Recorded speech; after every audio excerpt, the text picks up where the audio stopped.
Bells! Hello all you crazy people out there, my name is Dragonite and welcome back to Harvest December. So, in the last part we just read the intro in which some god kid was trespassing on somebody else's land, and in this part, we're hopefully going to be getting back to the protagonist of the story. Bells, I muttered. Bells? I was speaking to myself, I realized. Still, I was pretty sure I heard something. What's the matter, Toyama? Masaki Konno, the boy walking next to myself, Mizuho Toyama asked pleasantly. Yes, that is a name that I screwed up for 13 videos in the demo. Mizuho. I was calling her Mizo, or something like that, which is like bean curd soup. And, I apologize to the entire nation of Japan. Mizuho. Anyway, he was smiling, but his eyes were probing, obviously interested to know what I had noticed. He wasn't the type to make a conversation for the sake of it. Ringing. You thought you heard the ringing of bells. Random voice cracks. Masaki-san rephrased for me. It was easy to speak to the senior of mine because he understood what I wanted to say even if I didn't speak in full sentences. You didn't hear anything, did you? I asked. As I suspected, his answer was no. Maybe it was the bells from the Hama stylus words. Okay, good luck charm. There's no way I'm gonna remember all of these vocabulary words, but it's good to know, I suppose, for the sake of people reading this. Maybe you'll remember and I won't. Walking a few steps before us was a family with the father holding the hamaya over his shoulder. Alright, it was the last day of San... They should have pronunciation keys up here too, like a dictionary. Alright, the first 3 days of the new year. Cool, I did not know that. So you're learning something here, hopefully. I'm learning something here anyway. Again, there's no way I'm going to remember that. Anyway, Sakashima Shrine was still crowded. Is it now? The shrine sat on the border of Sakashima and Tagami town. Since there weren't many large shrines in the countryside, many people came from afar to pay their respects. But then again, you wouldn't have thought it strange if it came from the Hamaya. Yeah, Misaki-san was observant, but sometimes I found his habit of deduction unnerving. Let's keep moving. He ushered me forward.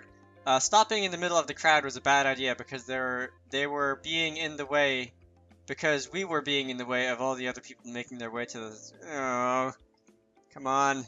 Sai Senbako. I think I've seen that word before, okay? So it's a box placed on the altar to receive offerings of money. Whatever god needs with money. Anyway. But I didn't move and continued standing still to think. Toyama, you're too much of a single-tasker. Single-threaded CPU, as it were. He pulled at my hand so I would walk. He looked back over his shoulder to study me as he pulled me forward.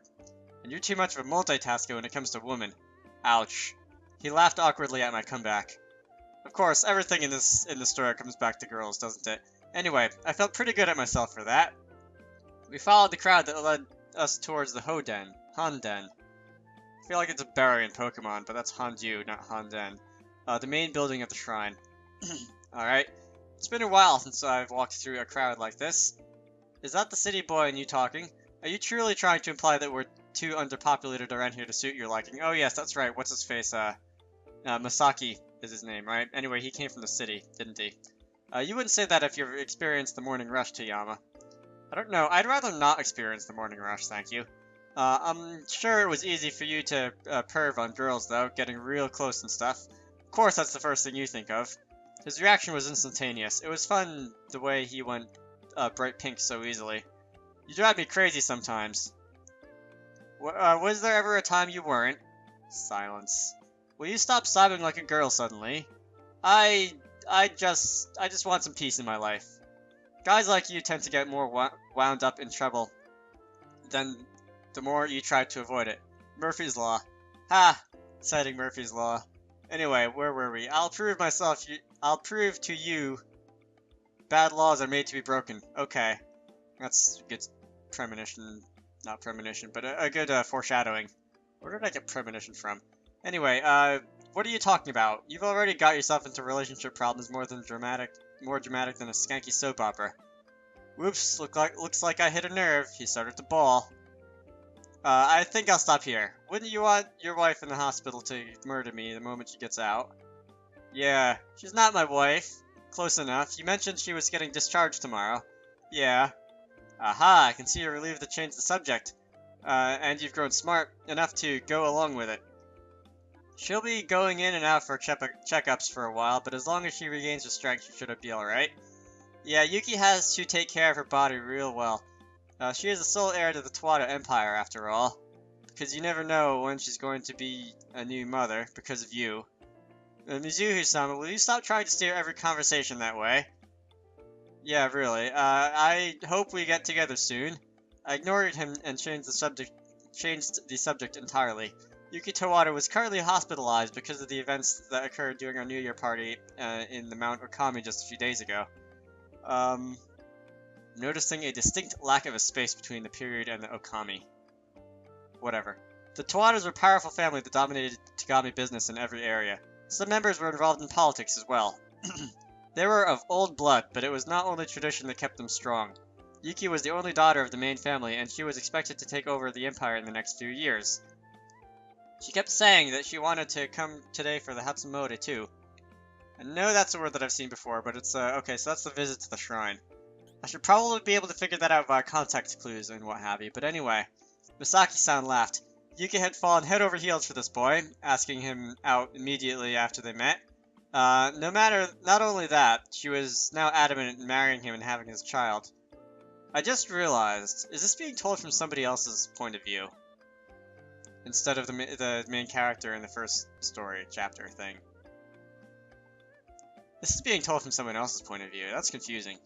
Not sure what I think about that so far, but anyway, I don't get it. Excuse me? I didn't explain what I meant, although it must have sounded out of the blue. Yeah, he was good looking, but he was not in a striking way the girls would swoon at his feet.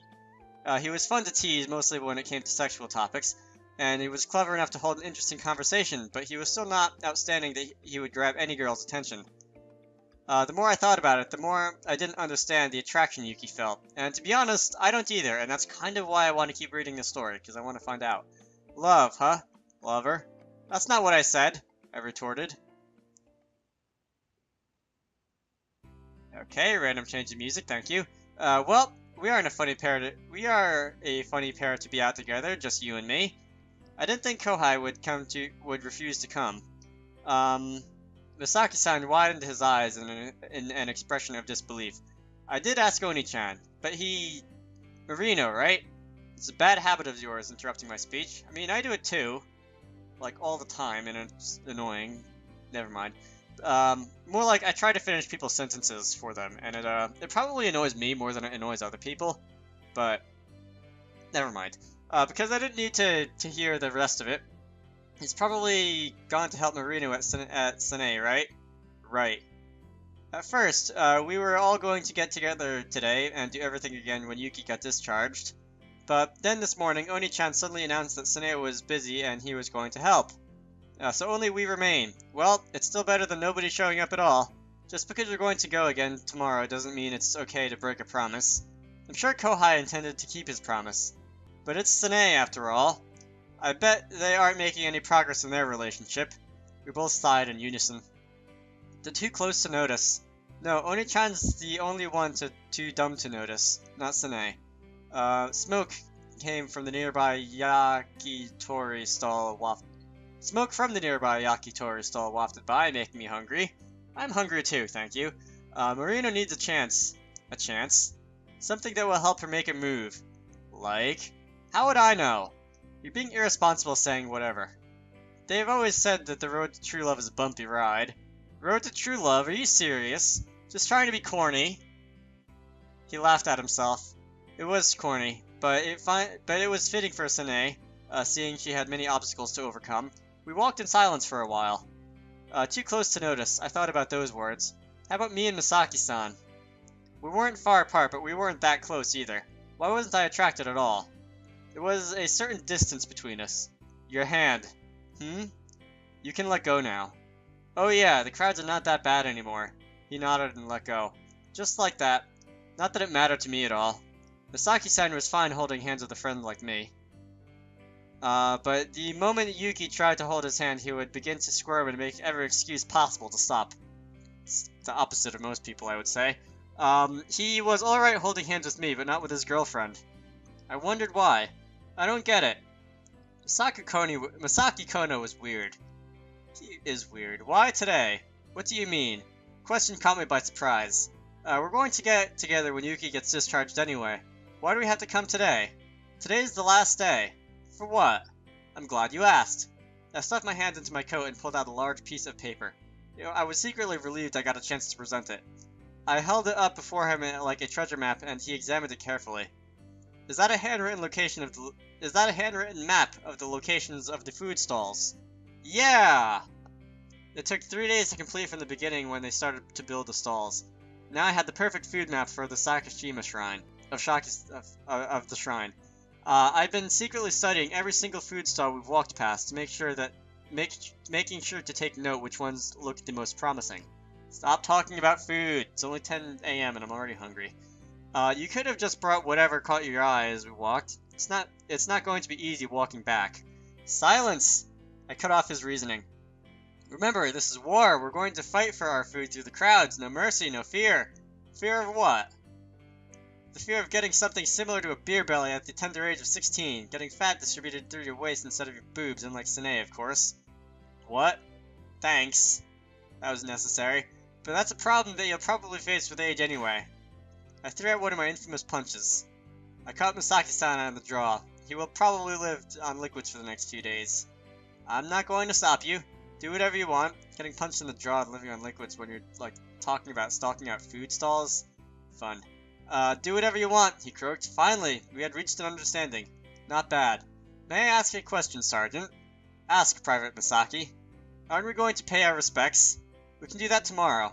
That's rude. Yeah, but so is our god. Masaki. With a loud voice, something barreled into Masaki-san's back, sending him flying forwards. This has happened before, Masaki-san yelled as he crashed into a teppanyaki stall. Oh no, Masaki-san, you're going to get burns on your face, but maybe God's scars are kind of hot in a he looks like he has a dark past kind of way. Should not have tried to read that all in one go. Please, Konno Fry-Faced Masaki is the last thing I'd like to be. Ooh, impressive. You actually managed to save yourself at the last second. And if I'm not mistaken, this is the God's theme, isn't it? The music that's playing in the background. I know it's not too loud, but I assume that people watching this can hear. This is the God's theme, I think. Anyway, just as the voice beside me observed, Masaki-san had used his arms to stop himself from falling face down onto the teppanyaki pan, with a long A. With his face inches away from the steaming surface, his eyes seemed to be watering from the heat. But I had better things to be concerned about. Multitask number 1. Yep, there she is, Shiro. What do you mean multitask number 1? What are you looking at me like that, girl? Sitting next to me was Masaki-san's girlfriend number 1, also known as Tagami's local god, Shiro-sama. I felt a warm gust of air dampen at my knees. I looked down to see Shiro. Why? One has a U, one just has an O. Alright, I'm gonna call you Shiro instead of Shiro. Like with an extra long vowel at the end. The wolf, whatever. Companion wolf she was straddled on, watching me with his golden eyes. I greeted him and he made a small bark in return. How many times must I tell you?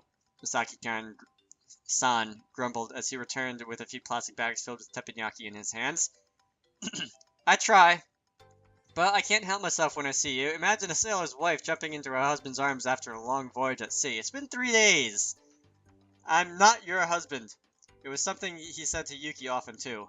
I suppose it wasn't uncommon to meet a two-timing man. But you will be soon. But I didn't think it was common for someone to two-time a god and the Princess of Towada. Enough talk, Tayama. Give me that. I lunged forward and grabbed the bags from Masaki-san's hands. That teppanyaki stall was one of the stalls I had my eye on. Private Masaki, I am proud of your success on this mission. I just bought whatever was on the pan for the trouble we caused. Yeah, smashing your face into it. Good thinking. I shall have to reward you. Put out your hands. Will you just... Oh, never mind. As if he had given up, Masaki-san put his hands with his palms facing upwards. Treasure this.